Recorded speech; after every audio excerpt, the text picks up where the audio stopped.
Hi, darlings. I'm Brian, and you're watching The Brian Darling Show.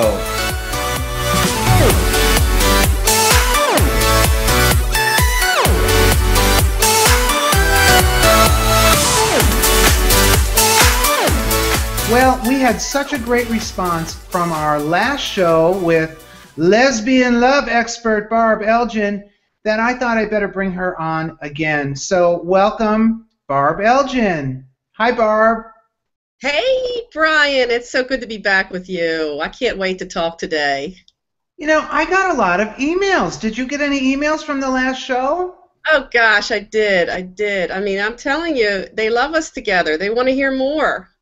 So, Barb, you know how I love those statistics. So what do you think the two most common things are why people break up? Well, gosh, I know one is love. What do you think the other one is? Number two is money. You can't go wrong when you talk about money because people are just. I mean, I've heard it said that money is more taboo to talk about than sex. So we've got a hot topic here tonight.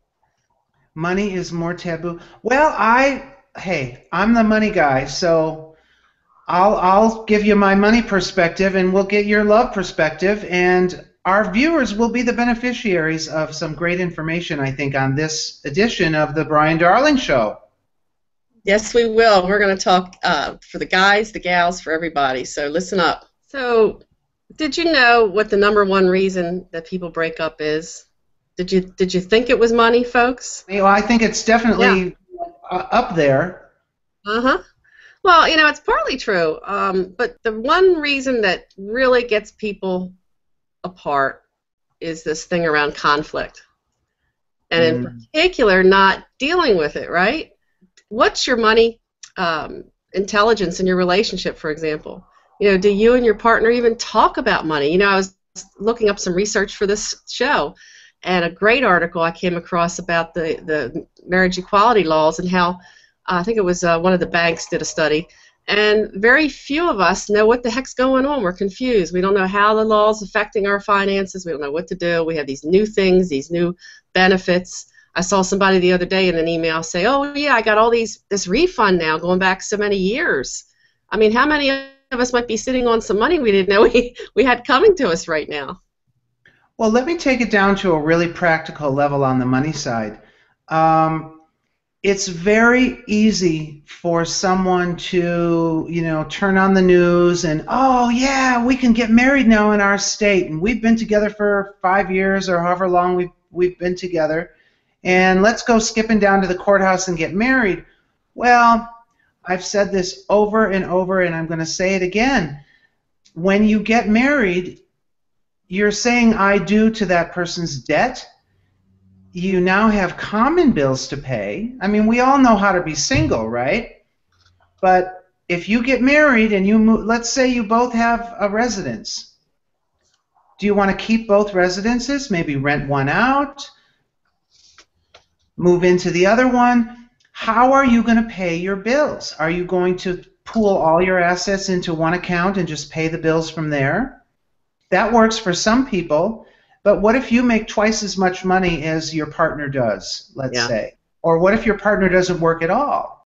That's where the conflict comes in, because the wage earner, the higher wage earner, may feel like, hey, I'm paying all the bills, and you know, what is my new spouse contributing into this? Ah, yes.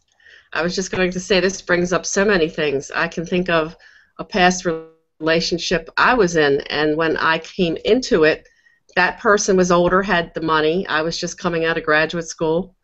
And one big mistake was moving in with her into her home instead of let's sit back and talk about this and figure out, wait a minute, maybe we need to come up with a new home that's both of ours, or you know, a shared territory instead of going on to someone else's territory. Now, I know that's not always realistic in the real world, too. You know, how do you set that up? So sometimes we have to spend some time maybe in the other person's house first, or like you said, with both houses. I mean, if you're lucky enough, you both own a home, huh? Now, Barb, did you feel when you moved into your partner's home, did you feel like you were maybe giving up a little bit of your identity? Did you feel like it was your home at that time as well when you were together? Or Well, here you go. At the Was there beginning, any conflict there? What was that right like? on the low side of this thing, at the beginning, so often we don't think about this, and I wasn't thinking about this. Was 20 some years ago, right? I was in my early 30s, I guess, or whatever. So I was head over heels in love. I wasn't thinking about that. I moved in. Actually, that was my U-Haul relationship, if you want to call it that. So out of the two long-term ones I've had. So no, I didn't think about it, and there was all this sort of precedent setting, I call it, when I work with my clients. You're setting all these precedents from the moment you start dating, until the time you decide to either move in together or whatever. So be careful. There's this whole thing around, when I thought about this whole topic, I said, well, you've kind of got to figure out what your compatibility is around money. It's so important to figure out, and there's gradations, from all the way on the one end you're a big spender, and to the other end you're a tightwad, right? And there's all these gradations in between, really. So it pays to find out where you are and maybe where your partner is on that, pretty soon. Oh yeah. I mean, there's a lot of different levels of attraction, and for me, when I date somebody, I kind of want to know what their financial situation is. Do they have a lot of debt? What's your credit score? Is not an unusual question for me to ask at a very early stage in, a dating relationship. But really, I think it's really important when people are contemplating marriage to really step back. You may not feel the same way tomorrow that you do today. When you say I do, you're saying I do supposedly for the rest of your life. So that's a really important thing. When you're just dating somebody, you move in, it doesn't work out, 6 months later, you change the locks, you say goodbye, and that's that. Mm-hmm. But when you're married, there's all these different things, and LGBT people don't necessarily know all these little tiny particulars. The professionals don't even necessarily know that the laws are changing every day. They're different in every state. I think we're up to 32 states now in DC that you can get married. Well, I was thinking back to what you said about the FICO score and getting to know your date, and maybe the women are a little bit different about this. I don't know. I know some women that are really into that and onto that, but I think a lot of women aren't. They're not thinking about finances at all at first.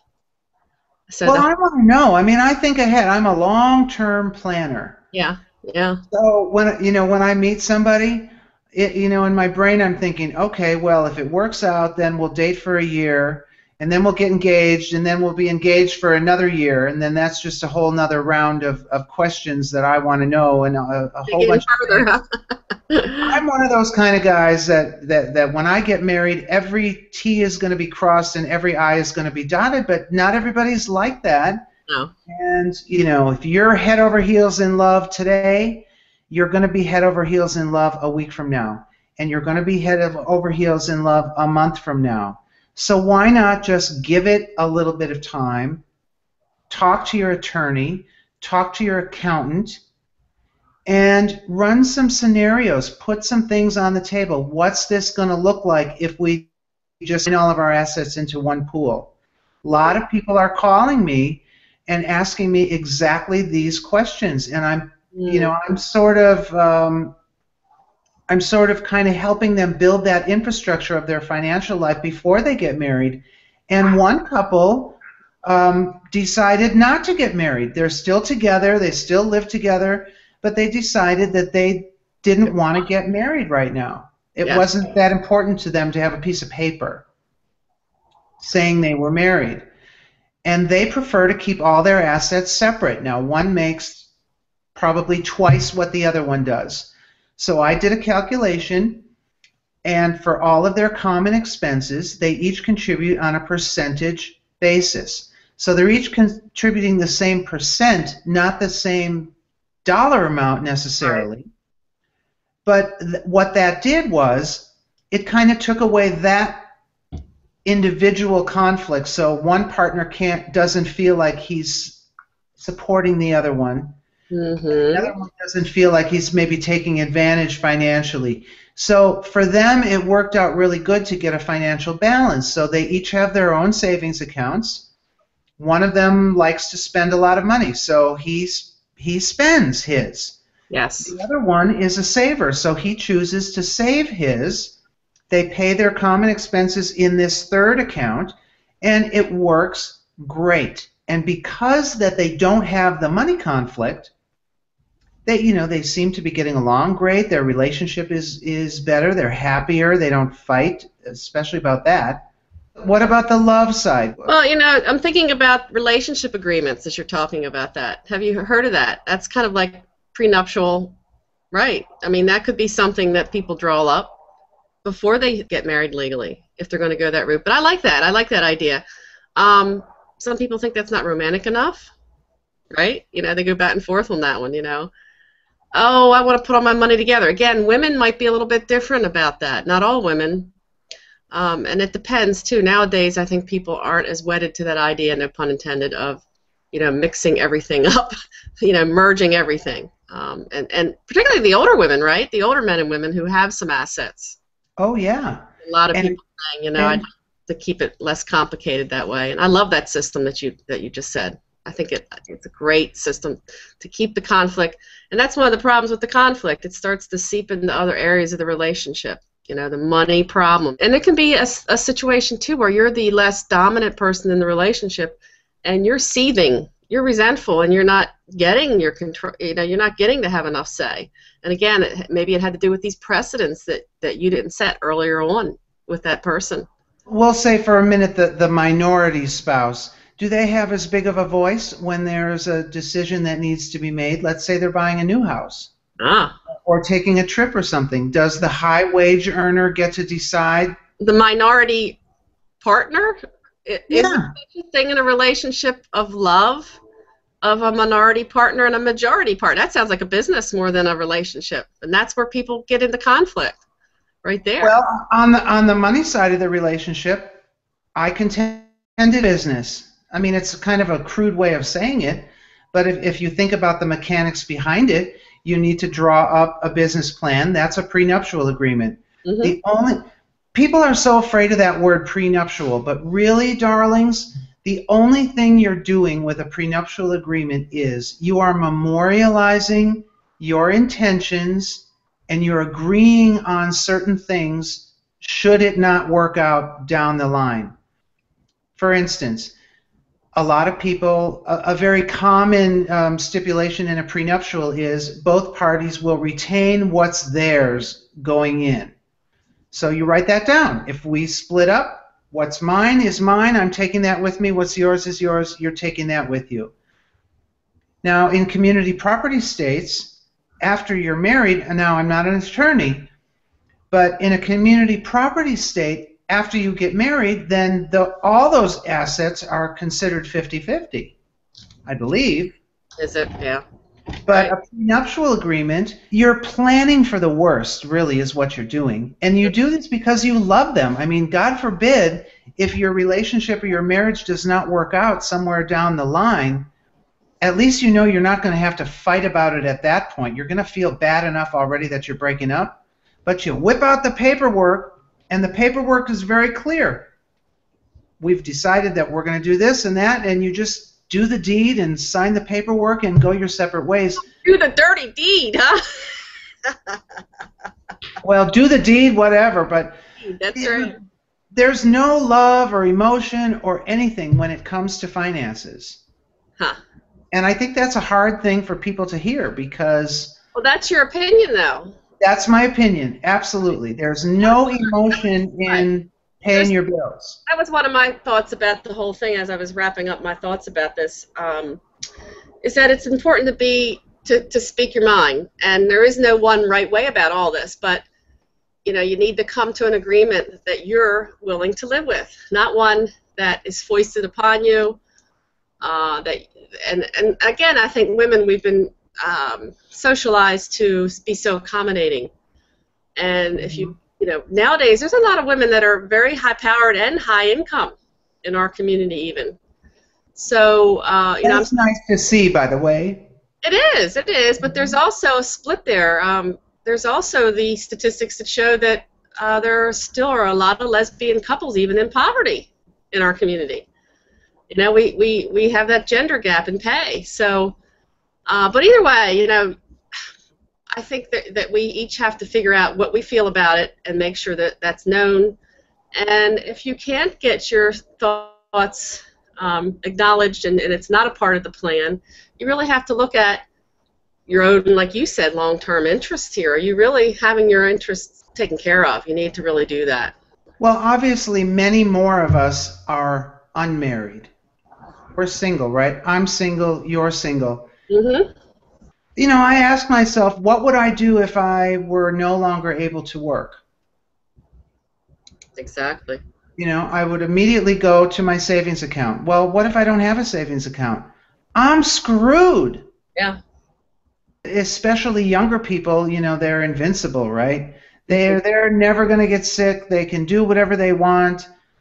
When I get a paycheck, I'm thinking to myself, okay, I got to pay the light bill, and I got to pay the mortgage, and I've got to, you know. True story today. I just saw Equality Florida is talking about a couple. It's two women, and they were trying to get married. Of course, they're down here in Florida, so it didn't happen. The one is pregnant with their child, and what happens to the other partner, who is 35? She gets an aggressive form of cancer. She's dead.